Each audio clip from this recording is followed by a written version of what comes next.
Welcome बच्चों। और मुझे याद है, जैसा कि मुझे लग रहा है कि ये ग्रेविटेशन का फोर्थ लेक्चर है या थर्ड है। I don't know anything about that and I am not much confirm about this.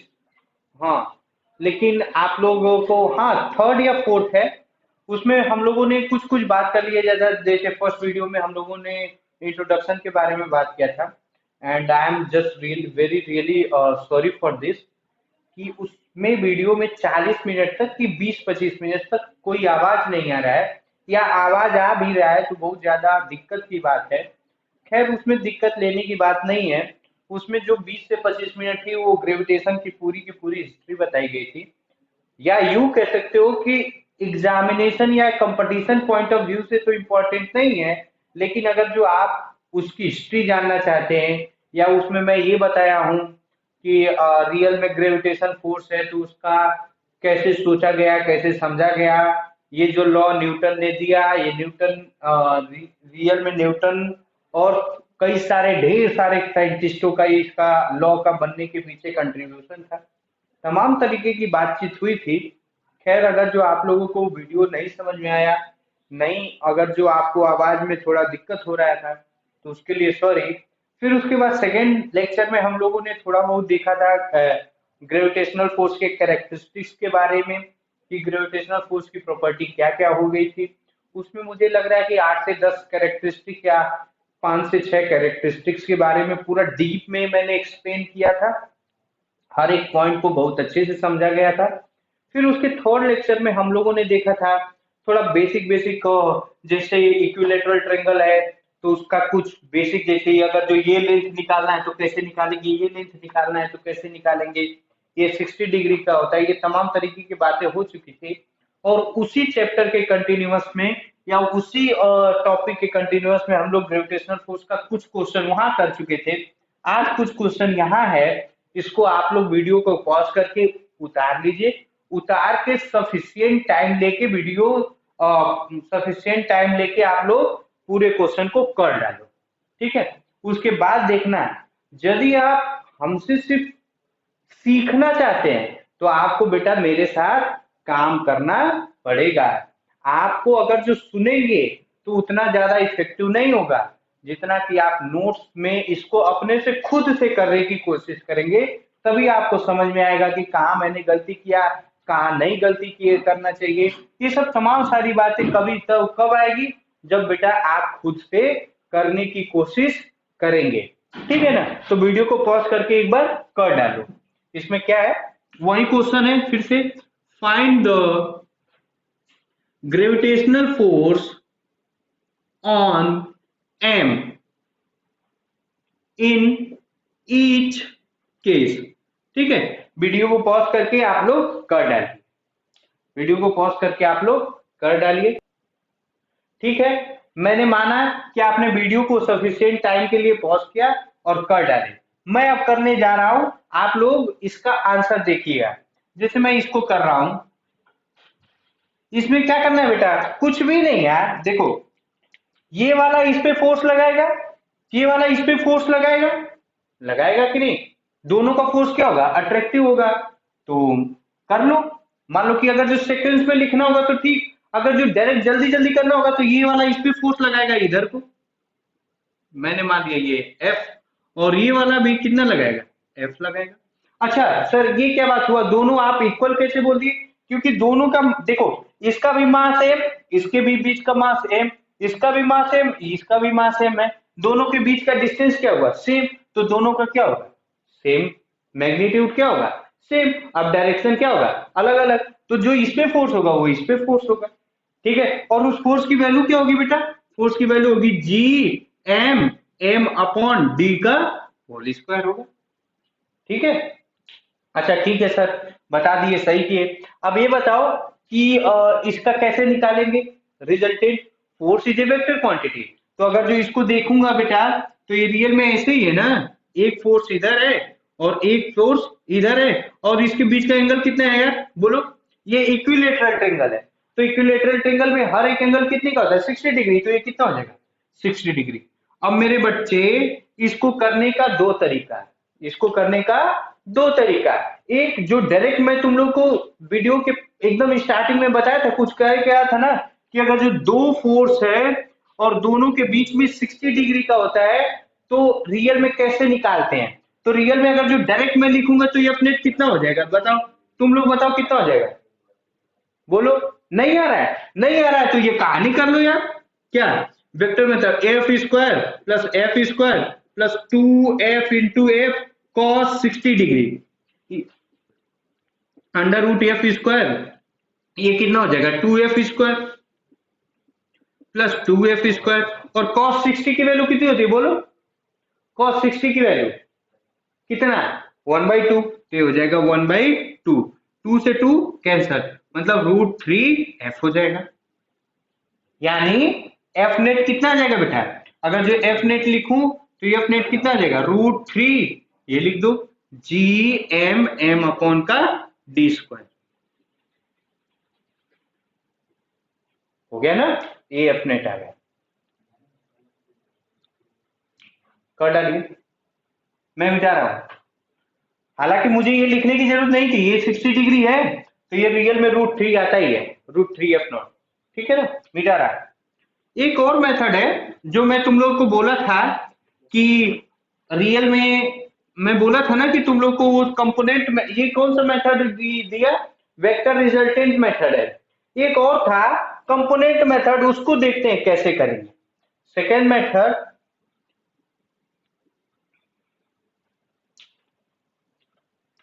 Second method component, कुछ भी नहीं यार, ये बहुत झंझट करने का जरूरत ही नहीं। देखो कंपोनेंट मेथड, और रियल में अगर तुम मुझसे पूछोगे कि सर कैसे करना चाहिए, तो आई भी प्रीफर दैट, ये वाला प्रीफर करूंगा, क्योंकि इसमें रियल में फोर्स का डायरेक्शन भी मिलता है। फोर्स का क्या मिलेगा, डायरेक्शन नहीं मिलेगा, इसमें भी मिलेगा, जैसे वो एफ नेट इधर ही कहीं होगा, ये एफ नेट, ठीक है। ये कैसे करते हैं बेटा, इसको देखने की कोशिश करेंगे। तो देखो थोड़ा मैं बड़ा बना दे रहा हूं, ये मान लो ये 60 डिग्री है,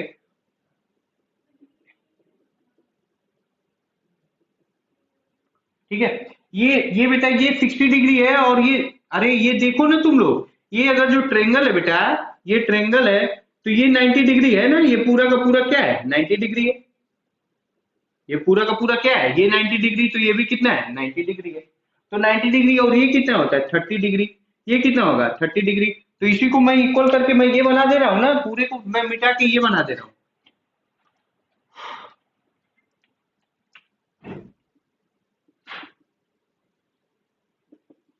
ऐसे है, एक फोर्स ऐसे है, एक फोर्स ऐसे है, और ये 30 डिग्री, और ये भी कितना है 30 डिग्री।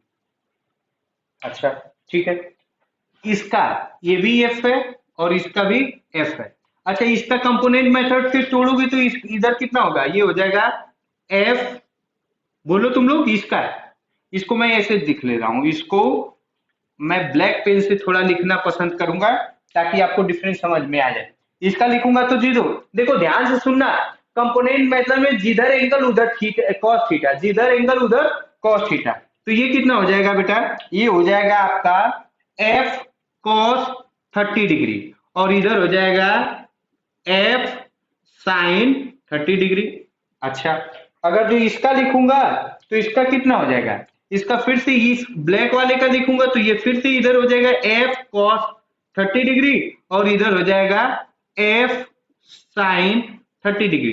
देखो ये वाला और ये वाला दोनों क्या कर रहे हैं, कैंसल कर रहे हैं, ये दोनों क्या कर रहे हैं, कैंसल कर रहे हैं। हॉरिजॉन्टल कंपोनेंट क्या कर रहे हैं, horizontal component cancel each other.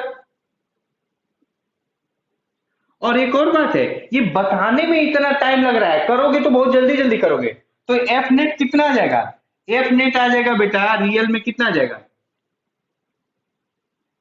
F cos 30, ये कॉस, तो ये हो जाएगा 2f कॉस 30 डिग्री।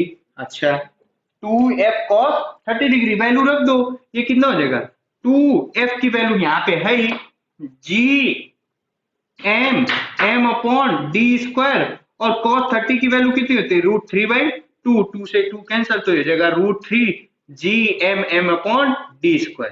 देखो इसमें इसमें डायरेक्शन भी पता चल रहा है, कहाँ जे में, कहाँ होगा जे, अगर जो डायरेक्शन लिखूंगा तो ये क्या हो जाएगा, -j,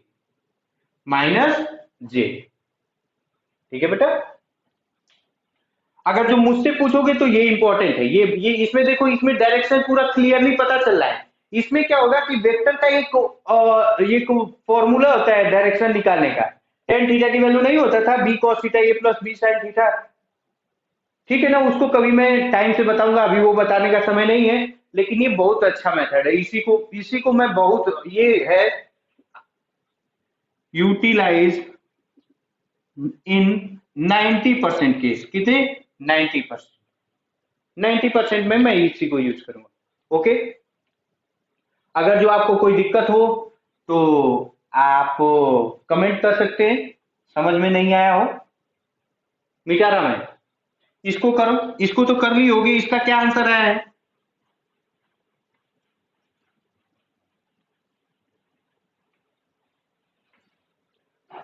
अब देखो इसका मैं बना रहा हूं, ये वाला इस पे फोर्स लगा रहा होगा इधर को F, ठीक है, ये वाला इस पे लगा रहा होगा और इन दोनों का क्या होगा F, और ये दोनों इक्वल होंगे, क्या होंगे, इक्वल होंगे, और ये वाला भी इसको लगा रहा होगा, और इसको मैं थोड़ा सा और अच्छे से बना दे रहा हूं, ये रियल में ऐसे F0 मैंने मान लिया, ठीक है, F0 मान लिया, तो रियल में अब इसको थोड़ा सा और अच्छे से बना दूं, तो ये रियल में इधर एक F है, इधर एक F है, और ये रियल में F0, और इनके बीच का ये कितना एंगल है 30 डिग्री, और ये कितना है 30 डिग्री। अच्छा ठीक है सर, समझ में आ गया। अब रियल में इन तीनों का नेट है, force is a vector quantity, तो हम लोगों को नेट चाहिए, तो उसके लिए दो मेथड है, या तो इन दोनों का अगर जो निकाल के और इसमें जोड़ दो, रिजल्टेंट मेथड अभी बताया, और या इसका कंपोनेंट मेथड कर लो, मैं कंपोनेंट मेथड करने जा रहा हूं। पहले रियल में पहले F0 की वैल्यू लिख लो, F की वैल्यू कितनी है बेटा, F की वैल्यू है, कितना होगा F की वैल्यू, GMM/d², और F0 की वैल्यू कितनी होगी तुम लोग बताओ, GMM/ कितना, ये डिस्टेंस कितना है बताओ, सोचो कितना बताया गया था, कितना, √3/3d/2, ये कितना हो जाएगा, √3d/2 का होल स्क्वायर, तो ये रियल में कितना आया, ये आएगा 4/3 GMM/ का d², ठीक है, ये तो हो गया, इसको तोड़ो, तो थोड़ा सा मैं और अच्छे से बना दे रहा हूं, इसको मैं दूसरे पेन से यूज करूंगा, मैं इसको यूज कर लिया ऐसे, अब देखो इसको कंपोनेंट फॉर्म में तोड़ो,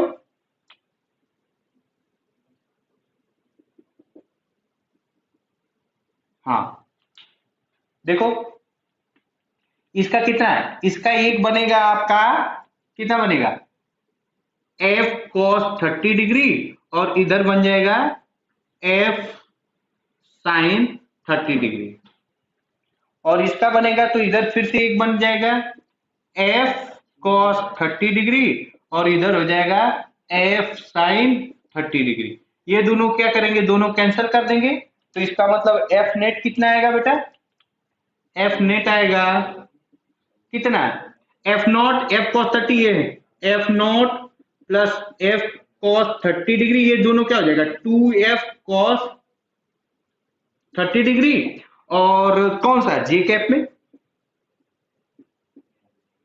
नीचे की, ये नीचे ही तो है, तो सबकी वैल्यू रख दो, F0 की वैल्यू कितनी है 4/3 GMM/ का d², प्लस इसकी वैल्यू अभी हम लोग निकाले थे, कितना था शायद,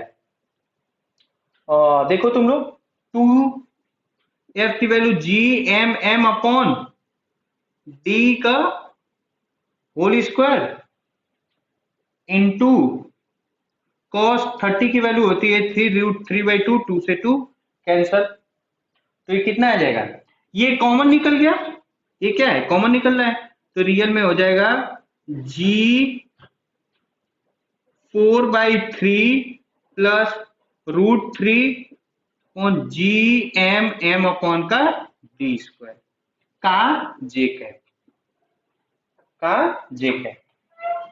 देख लो। तो देखो तुम लोग, थोड़ा बहुत कहीं दिक्कत हो रहा है तो बताओ। I repeat this question, I will explain again. देखो पहले मैं क्या किया, इसके द्वारा ये फोर्स लगा रहा है, अट्रैक्टिव फोर्स। अट्रैक्टिव फोर्स मतलब अपनी तरफ खींच रहा है। ये डायरेक्शन बहुत इंपॉर्टेंट है, ये तीर बहुत इंपॉर्टेंट है। इधर किया तो मैंने इसको इधर कर लिया, इसको इधर किया, इनके बीच में 30 डिग्री क्यों बनेगा, क्योंकि इनके बीच में ये एंगल कितना बनता है 60 डिग्री। और ये रियल में एंगल बाइसेक्टर है। तो ये रियल में एंगल बाइसेक्टर दो तरीके का होता है, एक होता है साइड बाइसेक्टर है और एक होता है एंगल बाइसेक्टर। साइड बाइसेक्टर मतलब साइड को हाफ हाफ में, एंगल बाइसेक्टर मतलब एंगल को हाफ हाफ में। तो ये एंगल को हाफ हाफ में कर दिया। फिर और अच्छे से, और एक और चीज है, मेरा भी सजेशन है कि आप लोग भी ये डिफरेंट पेन यूज कर सकते हैं। करेंगे तो और अच्छे से आप मान लीजिए 4 महीना बाद नोट्स को पढ़ेंगे तो और क्लियरिटी होगा। ठीक है, तो ये उतार लीजिए कहा जे कैप। ये हो गया डायरेक्शन। ये बेटा ये क्या हो गया, ये पूरा का पूरा क्या हो गया मैग्नीट्यूड, और ये क्या हो गया डायरेक्शन। ठीक है, उतार लीजिए। मैं रब कर रहा हूं क्योंकि मुझे थोड़ा सा इसके में स्पेस चाहिए। मिटा रहा है। अब एक और तरीका है, वो 50 तरीका का ये नहीं लिखा, force on A due to M, force on B, force on M due to B. यहाँ पे भी वही लिखा फोर्स, और ये सब नहीं, 50 नहीं काम किया, मैं डायरेक्ट रिजल्ट लिखा। ठीक है ना, मिटा रहा मैं।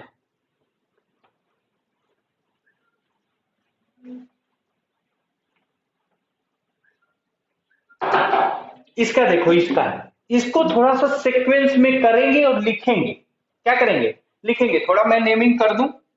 ये मान लो कि ए, ये भी डिस्टेंस डी है, सॉरी फॉर दैट। ये मान लिया ए बी सी डी, ये डिस्टेंस कितना है डी, डिस्टेंस कितना है डी।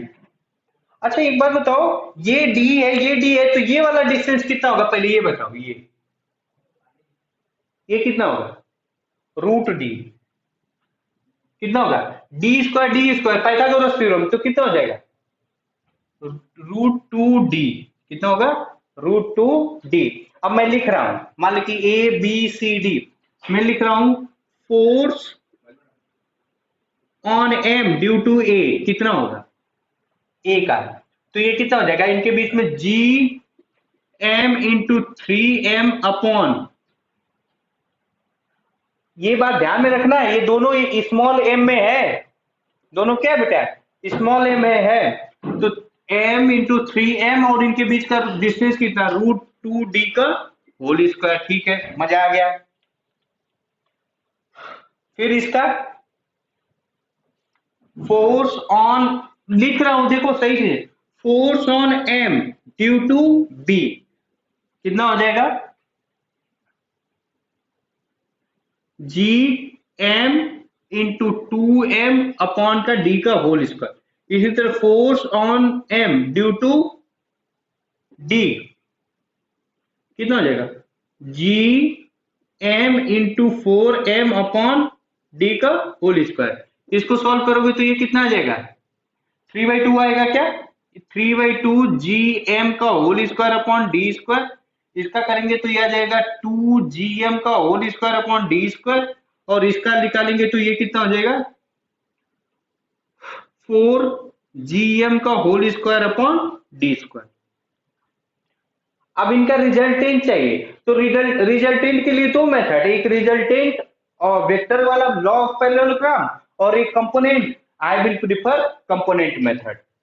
कौन सा मेथड, कंपोनेंट। और डायरेक्शन दिखाना चाहूं बेटा, तो ये कौन सा डायरेक्शन है, अगर जो ये मान लो कि ये देखो, ये वाला इसको इधर अट्रैक्ट करेगा, ये वाला इसको इधर अट्रैक्ट करेगा, ये वाला इसको इधर अट्रैक्ट। अगर जो मैं डायरेक्शन दिखाना चाहूं तो ये कौन से डायरेक्शन में है, force on M due to A. ये किधर का डायरेक्शन है मुझे नहीं मालूम, negative X axis Y axis में, तो ये रियल में कौन सा है, I + J हो सकता है, कुछ भी हो सकता है। लेकिन इसका डायरेक्शन पता चल रहा है माइनस जे है, और इसका डायरेक्शन क्या है माइनस आई है। अगर जो लिखना चाहूं तो डायरेक्शन तो खैर अभी इंपॉर्टेंट नहीं है, अभी अपन लोग नेट डायरेक्शन निकालेंगे तो वो इंपॉर्टेंट होगा, लेकिन अभी अगर जो लिखना हो तो लिख सकते हैं, ठीक है ना बेटा। तो ये मैं बता दिया। अच्छा, अब वो हम लोग वही इसका नेट, अगर जो एफ नेट निकालना है, एफ नेट निकालना है बेटा, एफ नेट निकालना है तो कैसे निकालेंगे। और फर्स्ट यू कंफर्म, एक बार आप कंफर्म करके देख, थोड़ा मैं एक बार बोर्ड में देख लूं कि बोर्ड आ रहा है कि नहीं इधर से। हाँ आ रहा है, ठीक है। तो इसका देखना तुम लोग, मैं फिर से वही करूंगा। ये एंगल कितना का होगा बेटा 45, और ये एंगल, अच्छा एक और बात ध्यान से सुनना तुम लोग, जब क्वेश्चन को सॉल्व करने का ये जो तरीका बता रहा है तो एक नया फिगर बनाओगे, आई रिपीट, जब तुम लोग क्वेश्चन को सॉल्व करोगे तो ये क्वेश्चन दिया रहेगा वो उसका एक अलग फिगर होगा, और ये अलग फिगर बना के करोगे। तो ये देखो, एक फोर्स मैंने मान लिया कि ये क्या है, ये F1 मान लिया, कौन सा है, इसको मैंने मान लिया क्या, F0 मान लिया, इसको F1 मान लिया, ठीक है, इसको F2 मान लिया। तो ये मान लियो, ये वाला ये है F2, फिर इधर एक फोर्स है, नेमिंग कर दो इसको, क्या किया है ध्यान से, इसको मैंने क्या माना, force on M due to B, इसको मैंने माना F2, इसको मान लिया मैंने F1, और इसको मैंने मान लिया F0, ठीक है। एंगल डिसाइड करो, तो एंगल ये कितना हो जाएगा, ये हो जाएगा 45, और ये भी एंगल कितना हो जाएगा 45, ठीक है। अच्छा, तो कुछ नहीं, इन दोनों का कंपोनेंट तोड़ने की जरूरत है ही नहीं, इन दोनों का कंपोनेंट तोड़ने की जरूरत है ही नहीं, सिर्फ कंपोनेंट इसका तोड़ेंगे, तो इसका एक तोड़ोगे तो ये किधर होगा बेटा, इसका अगर जो एक तोड़ोगे तो ये हो जाएगा कितना, एफ कॉस 45, और इधर हो जाएगा एफ साइन 45। किसी भी एंगल को ले लो, इसको ले लोगे तो इधर कॉस आ जाएगा, इधर साइन आएगा, मैंने इसको लिया है, ठीक है बेटा, मैंने किसको लिया है, इसको लिया है, ठीक है। तो इधर कॉस इधर साइन, या आप इसको लेंगे तो इधर साइन साइन 45 कॉस 45 की वैल्यू सेम होती है भैया। अच्छा, तो एफ नेट रियल में कितना आएगा, एफ नेट रियल में एफ एक्स आई कैप प्लस एफ वाई जे कैप, ठीक है बेटा, मतलब रियल में इसका वाई कैप में भी है और जे कैप में भी है।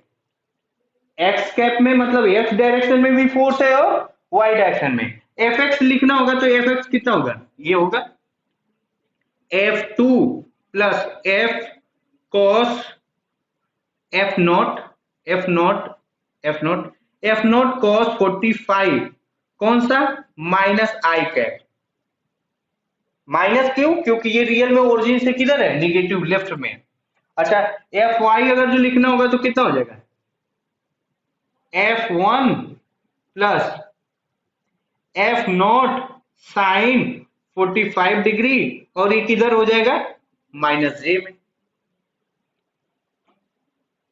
बस कुछ नहीं, अपना आ गया, अपना आ गया, इसको मैं मिटा रहा हूं, इसको मैं मिटा रहा हूं, अरे मिटा तो दिया, लेकिन लिख लेंगे, कोई दिक्कत वाली बात नहीं है, लिख लो। तो एफ नेट कितना आ जाएगा, एफ नेट रियल में आ जाएगा कितना, ये लिख लो, ये F2 की वैल्यू कितना, तो अब तुम लोग लिख लेना, ये लिख लेना, F2 plus F cos 45 minus i cap, या तो माइनस यहां डाल दो आई कैप, फिर minus F1 F1 plus F0 sine 45 degree j के, ये आ गया, ठीक है बेटा, ठीक है ना, देख लीजिएगा, देखना तुम लोग ना, इसका वैल्यू जो मैंने दिया था वो रख देना, इसका ऐसे ही होगा। और एक और चीज, इसका एंगल निकालना होगा तो इससे इसको डिवाइड कर दोगे तो एंगल तो दिख ही रहा है, इनका रिजल्टेंट का एंगल कितना आ जाएगा 45 डिग्री, एंगल कितना आ जाएगा, आप लोग कैलकुलेट करिएगा, ये आपके लिए होमवर्क मैं छोड़ दे रहा हूं, ठीक है ना, ओके। थोड़ा सा एक बार और एक्सप्लेन कर रहा हूं। ये वाला इधर लगेगा, ये वाला यहां से ओरिजिन मानेंगे तो ये किधर माइनस आई, ये माइनस जे, ये रियल में आई और जे दोनों में है, इसलिए मैंने फोर्स दोनों डायरेक्शन में होगा, एक्स और वाई में। एक्स वाला फोर्स ये है और जे वाला फोर्स ये है। अगर जो कोई इसका मॉड पूछता बेटा, मॉड अगर जो पूछता है एफ नेट का, तो रियल में क्या हो जाएगा, ये रियल में अंडर रूट एफ एक्स का whole square plus F Y का होल स्क्वायर, मतलब रियल में F two plus F not cos 45 का होल स्क्वायर प्लस में F one plus F sine 45 degree का होल स्क्वायर। ये हो गया क्या, मैग्नीट्यूड। और अगर जो डायरेक्शन पूछता है बेटा, टेन थीटा वैल्यू निकालो, तो टेन थीटा इक्वल टू क्या हो जाएगा, y अपॉन, तो ये हो जाएगा F one plus F naught sine 45 upon में F two plus F not cos 45 degree. Try to solve it, आप वैल्यू पुट कर लीजिएगा। ठीक है, ठीक है, मैं रब करने जा रहा हूं, पॉज द वीडियो। मिल गया क्या? हाँ, मैं इसको रब करने जा रहा हूँ और दो चार क्वेश्चन करेंगे इंपॉर्टेंट इंपॉर्टेंट, इसको रब कर रहा हूँ, लिखिए आप लोग।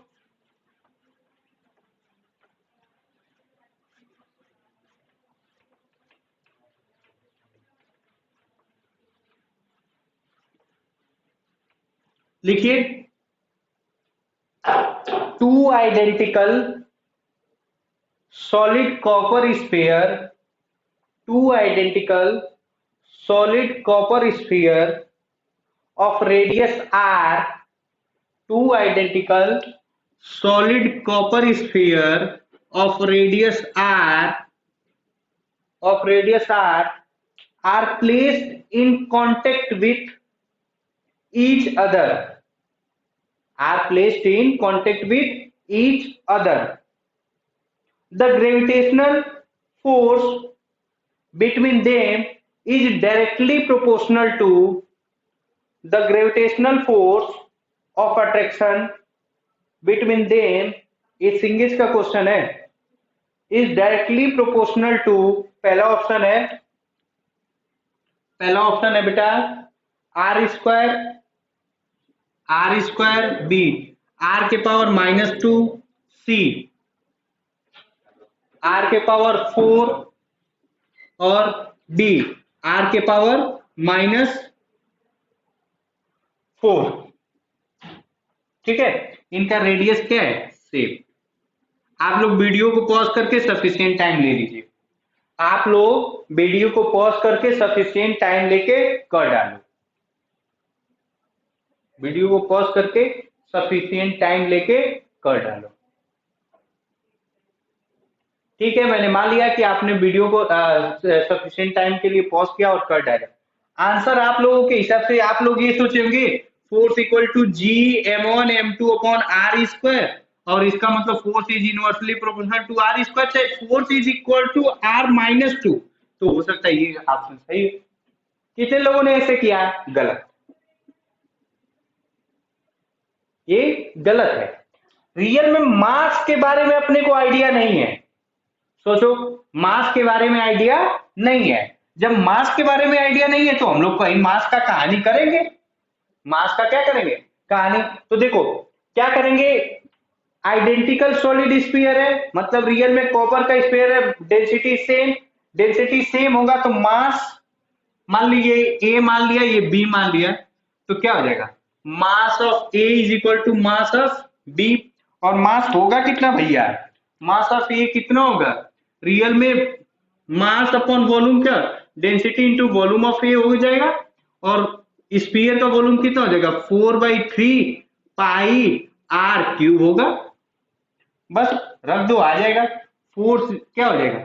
अच्छा, एक चीज और मैं बहुत अच्छे से बता रहा हूं, ध्यान से, जैसे इसका लिखूंगा तो कितना हो जाएगा 4/3 pi r cube into rho 4/3 pi r cube upon में डिस्टेंस कितना लेंगे, इनके बीच का डिस्टेंस कितना लेंगे। अब देखो वही मैं बताया था बेटा कि ये क्या होता है कि जो उनके बीच का जो डिस्टेंस होता है उनके सेंटर से लिया जाता है। अगर जो आप इसके कॉन्टेक्ट से लेंगे तो कॉन्टेक्ट हो गया डिस्टेंस इनके, वो क्या है, ध्यान से सुनना, बहुत अच्छे वाली बात बता रहा हूं। Force equal to G m1 m2 upon are square, where R is the distance from their centre. इसलिए बहुत अच्छे से वहां पे फर्स्ट वीडियो आप में फर्स्ट लेक्चर आप लोगों ने देखा होगा तो बताया था कि वो उनके सेंटर से, अगर जो वही अगर जो मैं लिख देता कि R is the distance between them, तो यहाँ पे अपनी कहानी खत्म हो जाती। डिस्टेंस बिटवीन देम का मतलब ये होता है कि इनके बीच का डिस्टेंस कितना है, 0 है भाई। इनके बीच का डिस्टेंस कितना है, 0। लेकिन इनके क्या सेंटर के बीच का डिस्टेंस 0 है, नहीं। सेंटर के बीच का डिस्टेंस 0 नहीं है, इसलिए इनके बीच का सेंटर का डिस्टेंस कितना हो जाएगा, 2r। तो यहाँ पे कितना हो जाएगा, 2r का होल स्क्वायर। ठीक है, तो अपने को ज्यादा कुछ लेना देना तो है नहीं। 2r का होल स्क्वायर मतलब ये हो जाएगा r के पावर 4, और ये कितना है, r के पावर 6, मतलब 4 से डायरेक्टली प्रोपोर्शनल टू r के पावर 6। सही है ना। 4/3 पाई r क्यूब, 4 r के पावर 6 अपॉन आर स्क्वायर। इसे एक आर कैंसर, 4 से डायरेक्टली प्रोपोर्शनल टू r के पावर 4। ये ऑप्शन सही, option C is correct. Okay, एक क्वेश्चन और लिखिए आप लोग, लिखिए। ऐसे ही क्वेश्चन है, बहुत अच्छा है question. 3 uniform sphere each having mass m and radius a are kept in such a way that they touch the other two,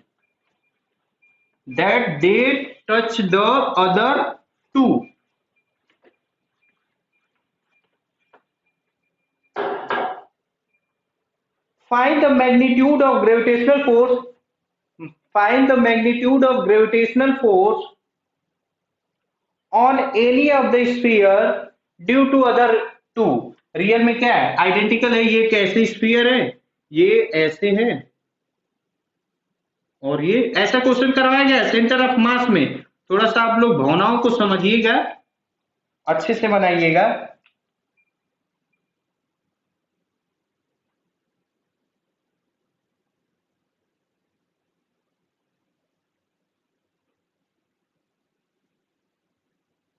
ऐसे कुछ ऐसे, ठीक है। इनका ये बीच का ये वाला रेडियस कितना है, ए। ये वाला रेडियस कितना हो जाएगा, ए। ये वाला रेडियस ए।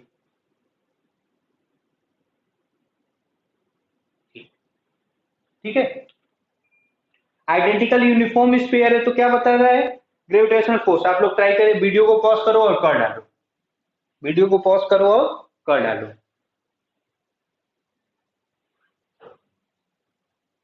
वीडियो को पॉज करो और कर डालो। ठीक है, मैंने माना कि आपने सफिशिएंट टाइम लिया और आपको वीडियो को कर डाले, अब मैं करने जा रहा हूं।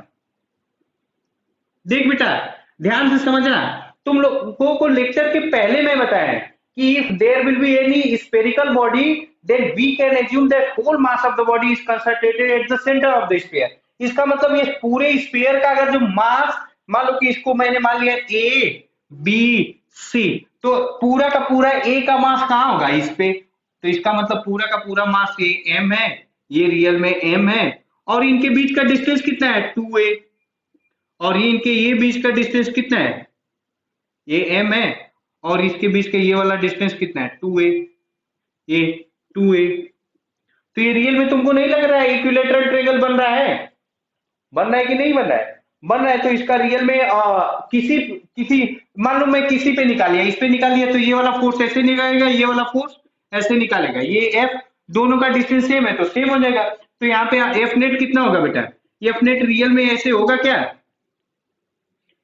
ये रियल में ऐसे है और ये ऐसे है, ये एफ और इनके बीच का एंगल कितना, 60 डिग्री। इक्विलेटरल ट्रायंगल है तो कितना बनेगा, 60 डिग्री। मैं नहीं करने जा रहा, मैं कंपोनेंट मेथड नहीं करने चाह रहा हूं, मैं एफ नेट डायरेक्ट लिखूंगा बेटा, √3f, और एफ की वैल्यू कितनी हो जाएगी, जी एम एम अपॉन 2a का होल स्क्वायर, मतलब √3 into G M M upon 2a का होल स्क्वायर, तो रियल में कितना आएगा, √3/4 gm का होल स्क्वायर अपॉन ए स्क्वायर। ये आंसर है। एक बहुत बढ़िया क्वेश्चन है, ये लिख लिए आप लोग, लिख लीजिए इसमें ध्यान से। पिछले, फिर से आई रिपीट, पिछले वाले क्वेश्चन में मैं ये समझाने की कोशिश किया था कि उनके बीच का सेंटर, एक आध क्वेश्चन और करवाऊंगा, उनके बीच का सेंटर से डिस्टेंस लेते हैं, न कि उनके बीच का distance. We always take the distance from their centre. उनके बीच का डिस्टेंस अगर जो उस स्फीयर में, इनके बीच का डिस्टेंस अगर जो लूंगा तो कितना, 0। आई रिपीट, इसके और इस ए और बी के बीच का डिस्टेंस क्या होगा, नोट में distance between A and B, distance between A and B, तो क्या हो जाएगा 0। But distance between centre of A and B कितना है, 2a। ये ध्यान है, ये सेपरेशन, ये होता है सेंटर का। अच्छा ठीक है सर, समझ गए। अब एक क्वेश्चन लिखिए जो हमें किसमें आया है, जेई मेन 2014। मैं आपको लोगों से वादा किया था कि मेरा ज्यादातर क्वेश्चन जो होगा वो मेंस में ही होगा, तो हम लोग मेंस और नीट के क्वेश्चन आएंगे तो धीरे धीरे हम लोग उसी ट्रैक पे पहुंच रहे हैं। लिखिए आप लोग question, two particles two particles of equal mass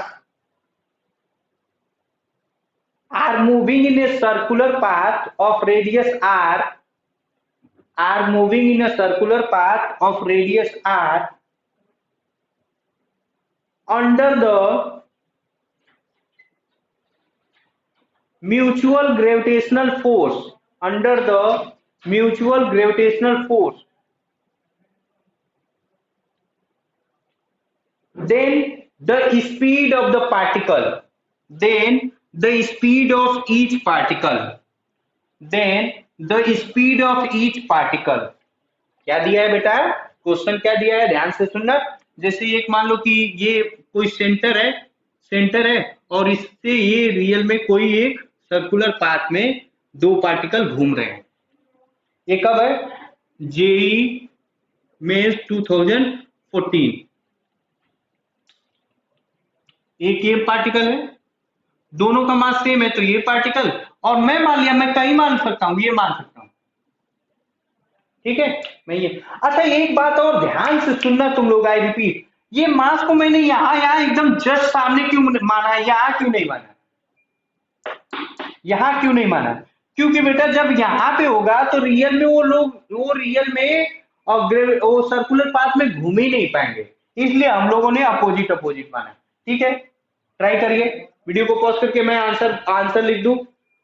answer कुछ कुछ अजीब सा आ रहा है, आप लोग ट्राई करिए, आप लोग ट्राई करिए, वेलोसिटी बताना है, ठीक है। आप वीडियो को पॉज करके वीडियो को सफिशिएंट टाइम का टाइम लीजिए और कर डालें, ठीक है। मैंने माना कि आपने सफिशिएंट टाइम लिया और वीडियो को कर डाले, अब मैं करता हूं। अच्छा एक बात बताओ यार, इनके बीच का ग्रेविटेशनल फोर्स कितना होगा, इनके बीच का ग्रेविटेशनल फोर्स होगा कितना, एफ चाहिए, G F is equal to G M M upon D square. इनके बीच का ये वाला डिस्टेंस कितना है बेटा, ये हो जाएगा 2r का होल स्क्वायर। ठीक है सर, अच्छा लगा।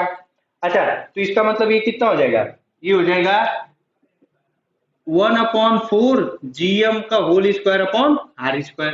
ठीक है, अब एक ग्रेविटेशनल फोर्स क्या करेगा, ये ग्रेविटेशनल फोर्स क्या करेगा, in fact this gravitational force help to move particle in a circular path, that's why it is provide centripetal force. यहां पे क्या होगा, in this case, in this case gravitational force act as a centripetal force which help to move particle in a circular path। बेटा अगर जो centripetal force का concept अगर जो आपको मालूम नहीं है तो आप लोग सर्कुलर मोशन पढ़ सकते हैं या रोटेशनल डायनेमिक्स में आपको पढ़ाया गया होगा। थोड़ा सा मैं 1 मिनट के लिए बस बता रहा हूँ। सेंट्रीपिटल फोर्स एक ऐसा फोर्स होता है जो किसी भी पार्टिकल को सर्कल में मूव करने में हेल्प करता है। I repeat, it is a force which help to move a particle in a circle. Circle में हेल्प करने के लिए सेंट्रीपिटल। अब वो सेंट्रीपिटल फोर्स नेचर में कहीं नहीं होता है, वो अलग अलग जगह पे अलग अलग लोग काम कर सकते हैं। जैसे इसमें क्या हुआ, इसमें सेंट्रीपिटल फोर्स का काम कौन कर दिया, ग्रेविटेशनल फोर्स। जैसे इलेक्ट्रॉन न्यूक्लियस के चारों तरफ घूमता है तो उस समय सेंट्रीपिटल फोर्स का काम कौन करता है, बताओ तुम लोग। सेंट्रीपिटल फोर्स का काम करता है इलेक्ट्रोस्टैटिक फोर्स। तो अगर जो एक स्ट्रिंग है और उसमें धागा बांध के ऐसे घुमा देंगे तो वो रियल में होगा, तो उसमें कौन सेंट्रीपिटल फोर्स का काम करेगा। थोड़ा सा मैं पानी पी लूं। उसमें उसमें स्ट्रिंग का क्या है,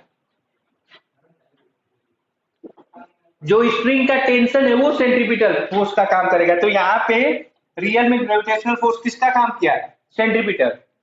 और सेंट्रीपिटल फोर्स की वैल्यू होगी, सेंट्रीपिटल फोर्स की वैल्यू होती है mv² / r, where m is the mass of that particle, v is the velocity of particle, r is the radius of circular path। तो यही F C is equal to किसके बराबर हो जाएगा, जी F के बराबर होगा। तो मैं रख दूंगा, बस आ जाएगा, अपना क्वेश्चन हो गया है। mv²/r इज इक्वल टू कितना, 1/4 gm whole square upon are square. एक आर से एक आर कैंसल, एक एम से एक एम में कैंसल, तो रियल में v² इक्वल टू हो जाएगा 1/4 gm/r। ठीक है बेटा, तो v इज इक्वल टू हो जाएगा √1/4 gm/r², या रियल में 1/2 √gm/r²। आंसर क्या आ गया बेटा, आंसर हो गया, पता नहीं नीचे बोर्ड दिख नहीं रहा होगा तो मैं लिख दूंगा 1/2 √gm/r²।